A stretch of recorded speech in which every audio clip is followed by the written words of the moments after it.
नमस्कार दोस्तों, कैसे हैं आप सभी। उम्मीद करती हूँ बहुत अच्छे होंगे। आप सुन रहे हैं केसी स्कैरी चैनल। दोस्तों, मेरी आज की कहानी है मृगनयनी, जिसका चौथा भाग आप सब सुन चुके हैं। तो आइए चलते हैं कहानी के 5वें भाग की ओर। राजा जयसिंह ने मृगनयनी से जबरदस्ती शादी कर ली। राजा जयसिंह के अनुसार मृगनयनी उस महल की छोटी रानी तो कहलाई, मगर राजा साहब ने उसे कभी छुआ तक नहीं। कुछ दिनों बाद रानी मृगनयनी के दिल में राजा जयसिंह के प्रति प्रेम पनपने लगा, जिसकी खबर बड़ी रानी को लग गई। उन्हें इस बात की कोई तकलीफ नहीं थी कि रानी मृगनयनी राजा साहब को लेकर ऐसा सोचती हैं, बल्कि उन्हें राजा जयसिंह के मन की बात जाननी थी कि वो छोटी रानी सा को लेकर क्या सोच रखते हैं। यही बात जानने के लिए उन्होंने राजा जयसिंह से इस पर बात की, और जब उन्हें इस बात का यकीन हुआ कि राजा साहब मृगनयनी से नफरत करते हैं, तब बस फिर क्या, इसी बात का फायदा उठाकर रानी जयभार्या ने रानी मृगनयनी को रास्ते से हटाने का फैसला कर लिया और अपनी दासी भूरी के साथ मिलकर रानी मृगनयनी को मौत के घाट उतार दिया। निखिल ने मजाक में कहा, काफी इंटरेस्टिंग स्टोरी है। जीविका ने भी उसका साथ दिया और कहा कि हाँ, और बहुत बोरिंग भी। दोनों इस कहानी का मजाक बना रहे थे, जो राजीव को पसंद नहीं आया। तो राजीव ने उन सबको जवाब दिया और कहा, ये किसी के जिंदगी की सच्चाई है, कोई कहानी नहीं जो बोरिंग या इंटरेस्टिंग हो। राजीव का गुस्सा देख निखिल और जीविका ने आगे कुछ भी नहीं बोला और चुपचाप अपने टेंट में चले गए। बंजारे ने राजीव से कहा, हुकुम, ये कहानी तो हम बचपन से सुनते आ रहे हैं, लेकिन इसमें सच्चाई कितनी है ये हमारे को मालूम नहीं। इतना कहकर बंजारे ने अपनी पुरानी सितार उठाई और सभी के साथ मिलकर कोई राजस्थानी लोकगीत गाने लगा। उसकी गाने को सुनकर राजीव और उसकी टीम को सचमुच सुकून का अनुभव हुआ और वो देर तक वहीं बंजारों के पास बैठे रहे। कमांडर वीर प्रताप सिंह भी राजीव के पास बैठे बंजारों का गाना सुनकर भाव विभोर हो रहे थे। धीरे धीरे शाम के बाद रात हो गई। रात के खाने का समय हो रहा था तो बंजारे के कबीले के सरदार ने राजीव और कमांडर वीर प्रताप सिंह से कहा, हुकुम, आप सभी बुरा ना माने तो एक बात कहना चाहूं। राजीव ने कहा, हाँ कहो ना। बंजारा, हम सबने बड़ा ही स्वादिष्ट राजस्थानी गांव का खाना पकाया है। आप सबने भी हम सबने साथ खाना चाहते हो तो मुझे बहुत खुशी होगी। बंजारे के कहने पर राजीव के साथ साथ वीर प्रताप सिंह और सारी टीम भी बंजारों के बनाए खाने को चखा। सभी को वो देहाती खाना बहुत ही पसंद आया। खाना खाते समय ही राजीव की नजर दूर दिखाई दे रहे महल पर पड़ी और वो आश्चर्यचकित रह गया, क्योंकि थोड़ी देर पहले उस अंधेरे कूप महल में अचानक रोशनी दिखाई दी। वो भी इस तरह जैसे पूरा महल दुल्हन की तरह चमक रहा है। राजीव ने अपने चारों ओर नजर घुमाकर देखा, मगर उस तेज रोशनी की चमक राजीव को छोड़कर बाकी किसी पर नहीं रह रही थी। राजीव ने सोचा कि सभी की ये बात बताऊं या ना बताऊं। राजीव किसी से ये कहता कि तभी रोशनी गायब हो गई और फिर से अंधेरा हो गया। महल ने कुछ ही सेकंड चमक कर जैसे राजीव को हिला दिया हो। राजीव ने ऐसी चीज पहली बार देखी थी। फिर भी राजीव ने सोचा कि ये बात सभी को मालूम होनी चाहिए। शायद यहाँ कोई और भी हो जिसने ऐसा देखा हो। जब सभी भोजन करके इकट्ठे हुए तब राजीव ने बंजारे से पूछा, तुम सब तो यहाँ बरसों से रह रहे हो, तो बताओ, क्या तुमने इस महल में कभी कोई ऐसी चीज देखी जो अजीब लगे? बंजारों के सरदार ने कहा, नहीं हुकुम, हमने आज तक ऐसा कुछ भी नहीं देखा। कभी कभी तो ऐसा हुआ कि उस बंजर महल में हमारे कुछ बंजारे फंस गए, मगर सवेरे सही सलामत मिल भी जाते। इसलिए हम तो इतना समझ ही नहीं गए कि रानी की आत्मा किसी को बेवजह नुकसान नहीं पहुंचाती। राजीव ने फिर भी बंजारों को महल में जली लाइट के बारे में कुछ भी नहीं बताया। शायद उसके मन में था कि बंजारे यहीं के निवासी हैं और उनमें महल को लेकर पहले ही बहुत अनदेखी धारणाएं बनी हैं, और भी अगर मालूम हुआ तो इनके मन में डर समा जाएगा। और वैसे भी राजीव ने खुद भी किसी तरह की कोई ऐसी डरावनी चीज नहीं देखी जिसकी वजह से वो उस बंजारों के डर का कारण बने। सुबह हुई। सुबह के तकरीबन 11 बजे राजीव ने कमांडर वीर प्रताप सिंह से इजाजत ली और कहा, वीर सिंह जी, अब मैं आपसे इजाजत चाहता हूँ और आगे का सफर हमें अकेले ही तय करना होगा।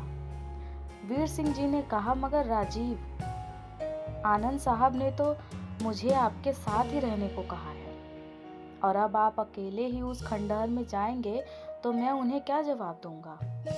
राजीव ने कहा कि आप निश्चिंत रहें, आनंद साहब कुछ नहीं कहेंगे, और अगर कोई परेशानी हुई तब हम आपको इत्तला जरूर करेंगे।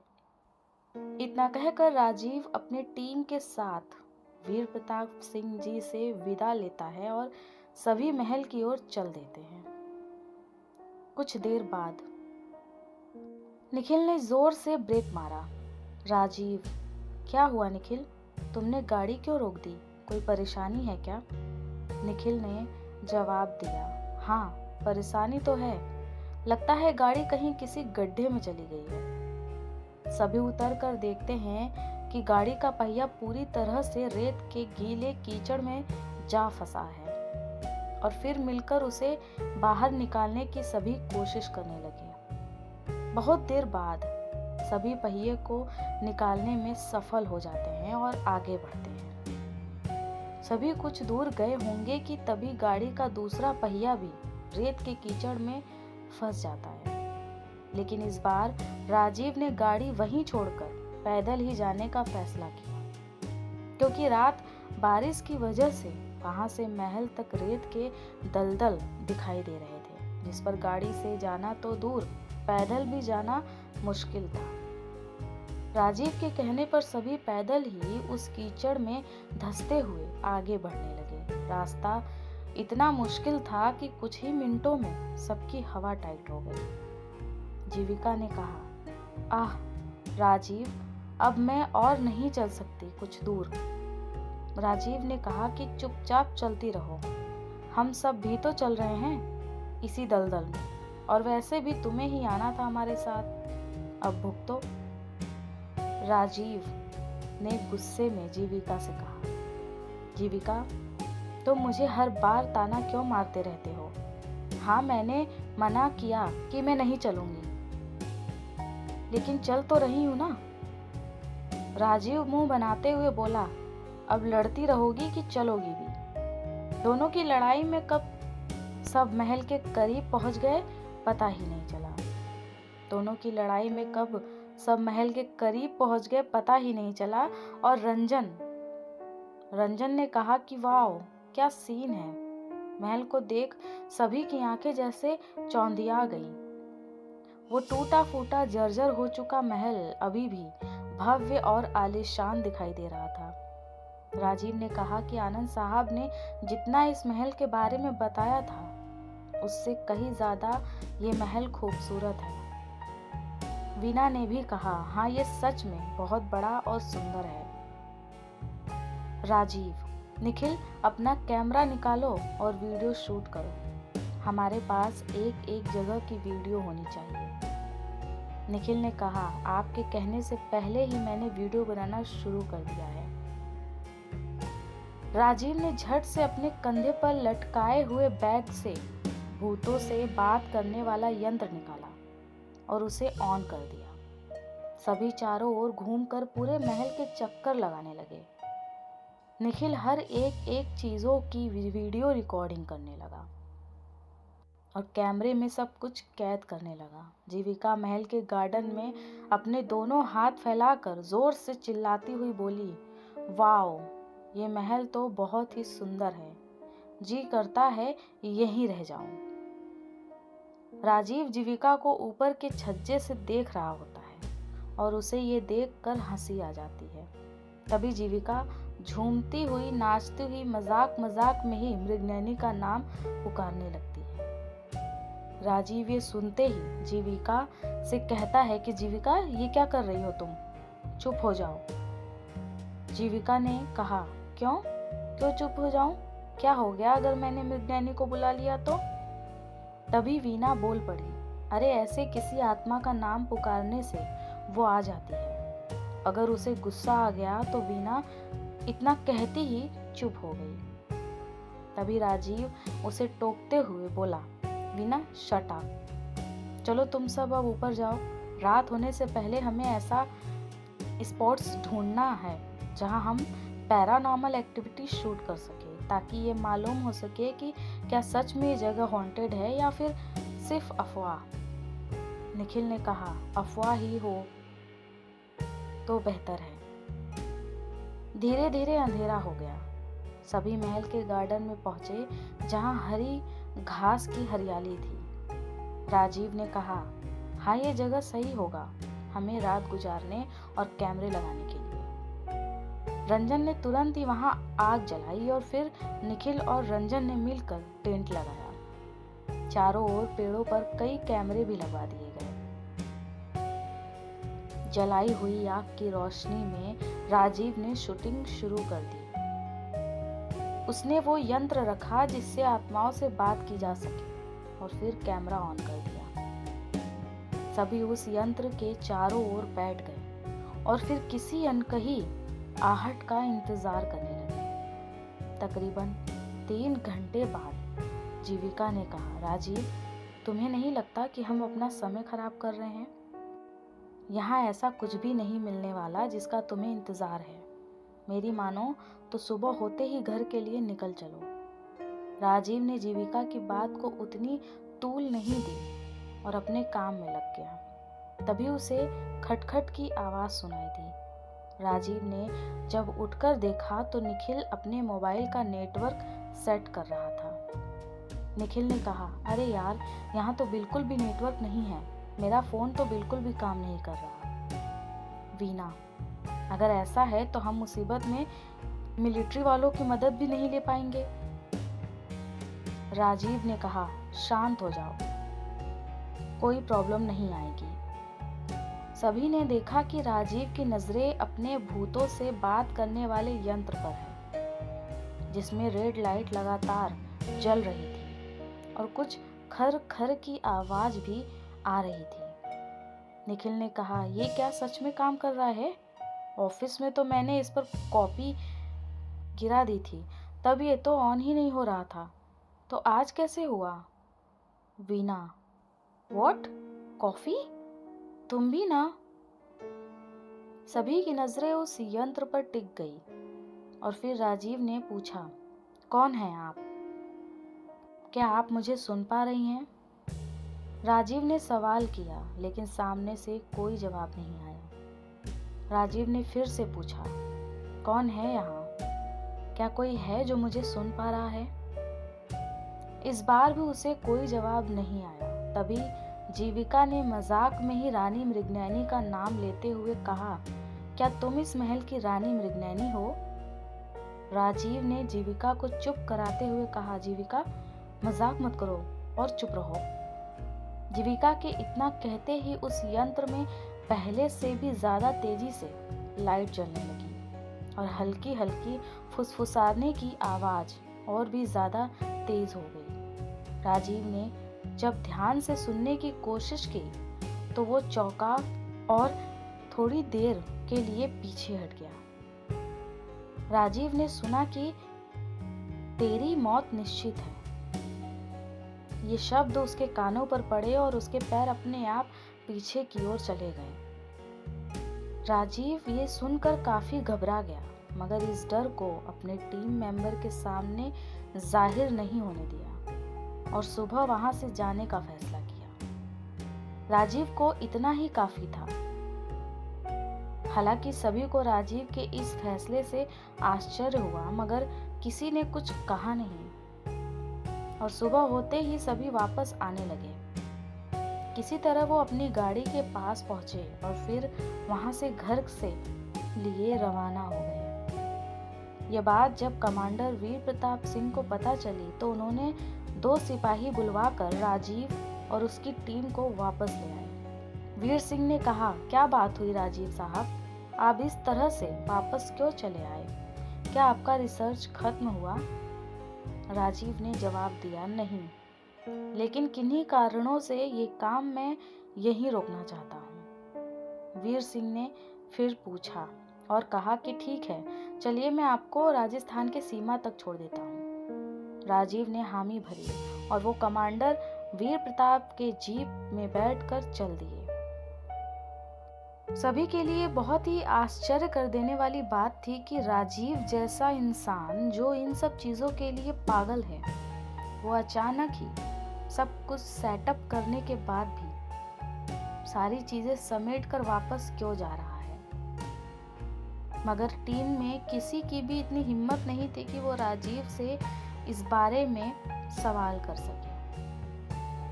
राजीव राजस्थान की सीमा पर पहुंचते ही सांस में सांस आई।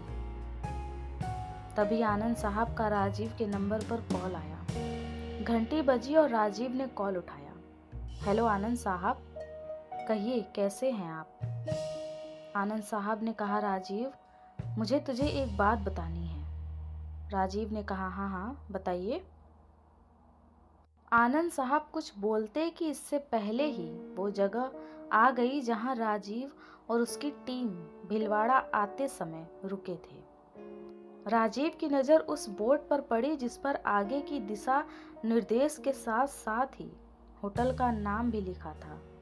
राजीव को याद आया कि उस रात भी राजीव ने ये बोर्ड देखी थी, मगर वो इतनी बुरी हालत में नहीं थी।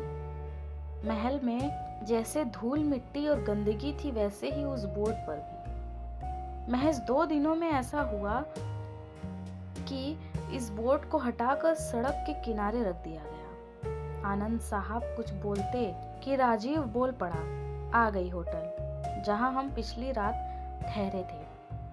लेकिन राजीव को इस बात पर इतना आश्चर्य नहीं हुआ जितना कि होटल को देखकर हुआ। दरअसल राजीव को वो होटल वहां कहीं दिखा ही नहीं। राजीव ने झट से गाड़ी रुकवाई और गाड़ी से बाहर निकला। जब राजीव ने जीप रुकवाई तब पीछे से आ रही राजीव की गाड़ी भी, जिसे निखिल चला रहा था, उसने भी गाड़ी रोकी। आखिर क्या हुआ? सभी के मन में ये सवाल उठा। राजीव गाड़ी से उतरकर सीधा उस ओर गया जहां होटल था।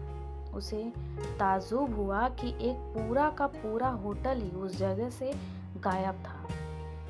राजीव के साथ कमांडर वीर प्रताप सिंह भी गाड़ी से उतरे और उन्होंने राजीव को बड़ी ही हैरानी से चारों ओर देखते हुए देखकर पूछा, क्या हुआ राजीव साहब, आप यहाँ इस वीराने जंगल में क्या ढूंढ रहे हैं? फिर क्या?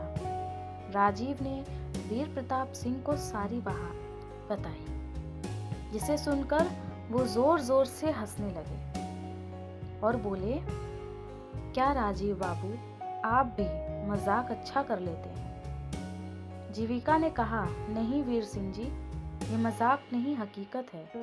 हम यहाँ सच में रुके थे।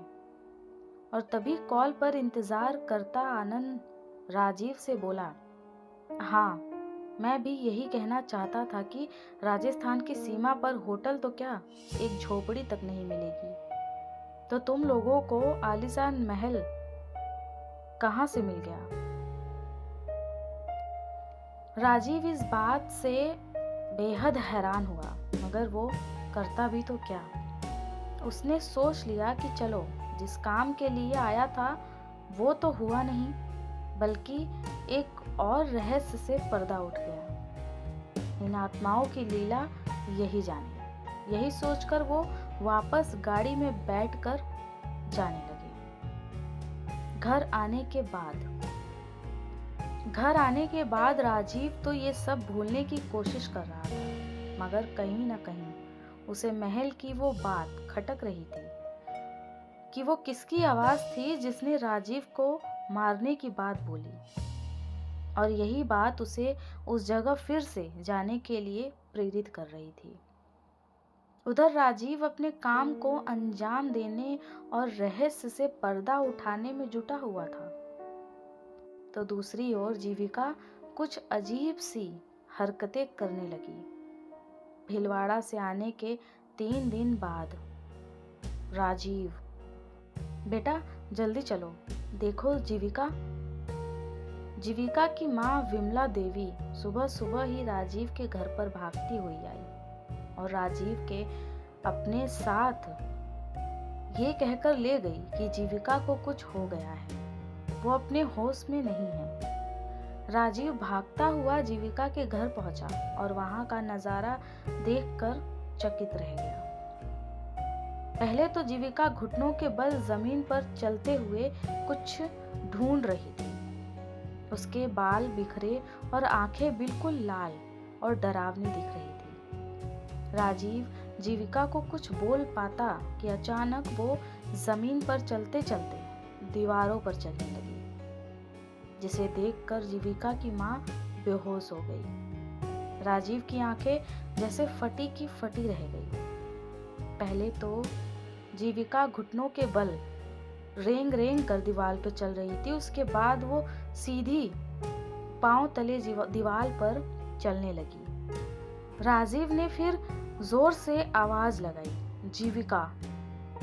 अचानक जीविका ने राजीव की ओर देखा और तुरंत ही वो जमीन पर गिर पड़ी। राजीव ने जीविका को तुरंत अपनी गोद में उठाया और उसके कमरे में ले गया। उसे बिस्तर पर लेटाते ही उसने डॉक्टर को फोन घुमाया और तुरंत ही उन्हें जीविका के घर बुलाया।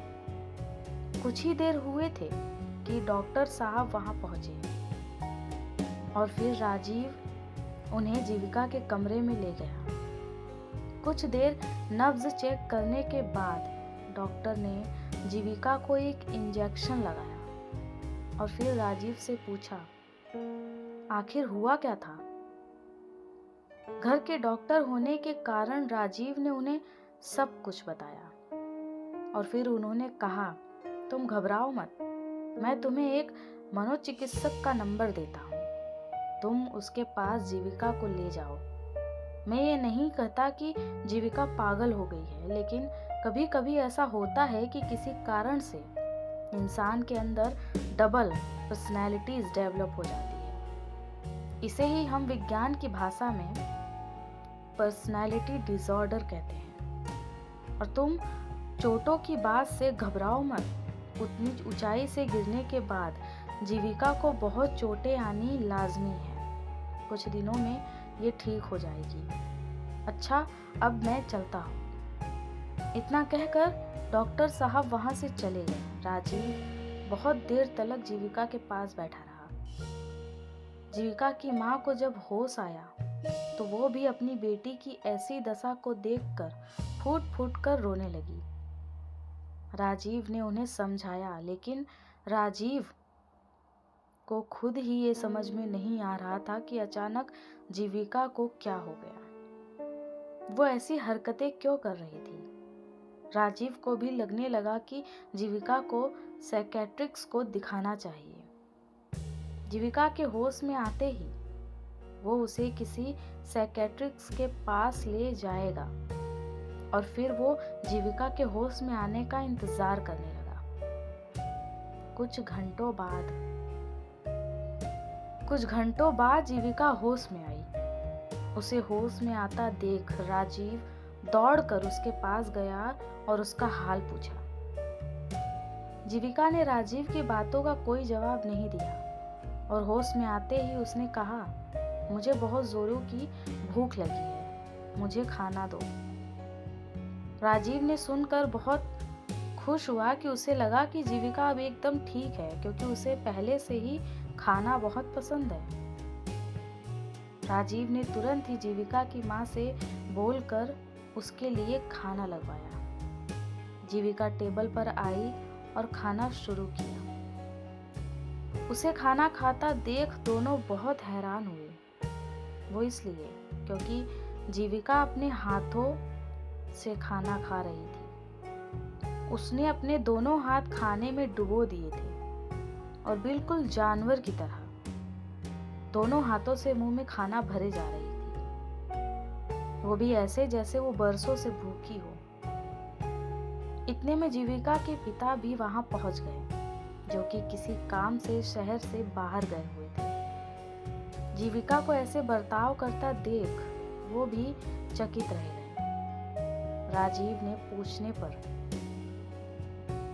उसने सारी बात जीविका के पिता सुबोध सिंह को बताई।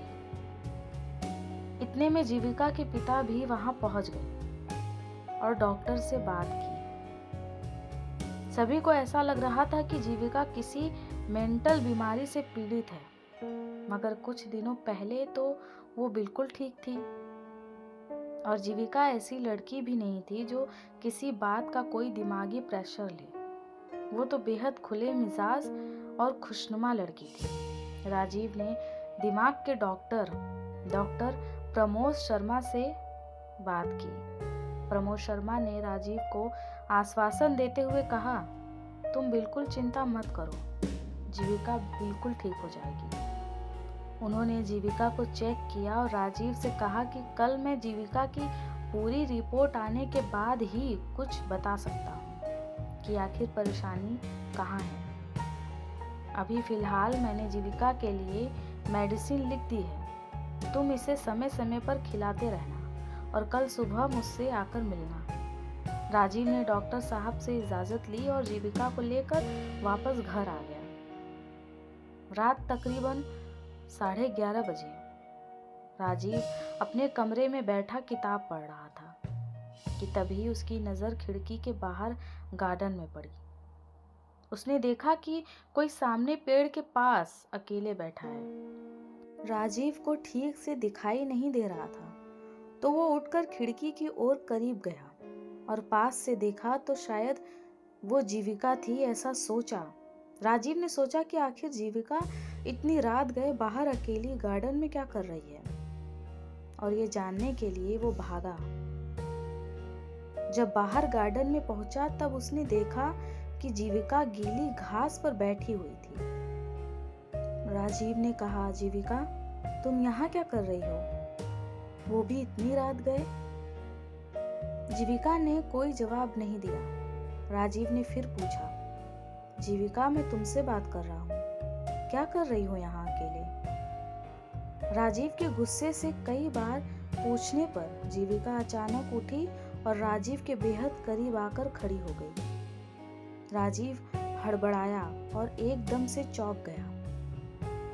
और जब राजीव ने जीविका को करीब से देखा तो वो एक पल के लिए डर सा गया, क्योंकि जीविका का चेहरा बिल्कुल लाल पड़ा हुआ था और उसकी आंखें भी सफेद थी, बिल्कुल सफेद।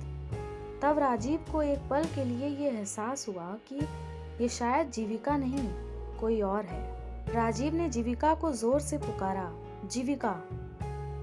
और फिर अचानक मानो जैसे जीविका नींद से जाग गई हो। थोड़ी ही देर बाद जीविका ने राजीव से पूछा, हम यहाँ क्या कर रहे हैं राजीव?